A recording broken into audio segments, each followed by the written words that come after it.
खवा न घालता तांदळाची दाटसर खीर आपण आज पाहणार आहोत.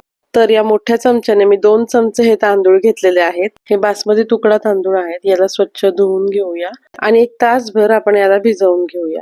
कोणत्याही प्रकारचे सुहासिक तांदूळ तुम्ही या खिरीसाठी वापरू शकता. 1 तासानंतर तांदूळ छान भिजलेले आहेत. त्यांना निथळून घेतले आणि या मिक्सरच्या भांड्यामध्ये असं जाडसर आपण वाटून घ्यायचं आहे. खिरीला एक स्मूथनेस येण्यासाठी त्यामध्ये तुम्ही भिजवलेले 4-5 काजू बदाम सुद्धा वाटून घेऊ शकता.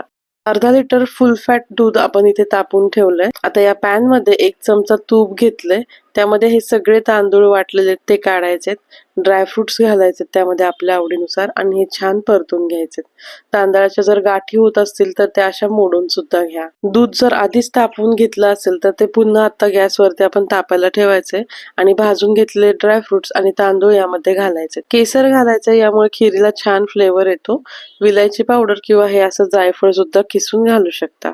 यामध्ये ओलं खोबरं सुद्धा किसलेलं घातलं जातं, ते सुद्धा तुम्ही आत्ताच घालू शकता. आता एक 5 ते 7 मिनिटांसाठी आपण ही खीर व्यवस्थित शिजवून घेऊया. हे पहा, खीर छान शिजलेली आहे, अगदी दाटसर झालेली आहे. आता त्यामध्ये घालूया आपण चवीनुसार साखर. मी इथे अर्धी वाटीच साखर घातली आहे.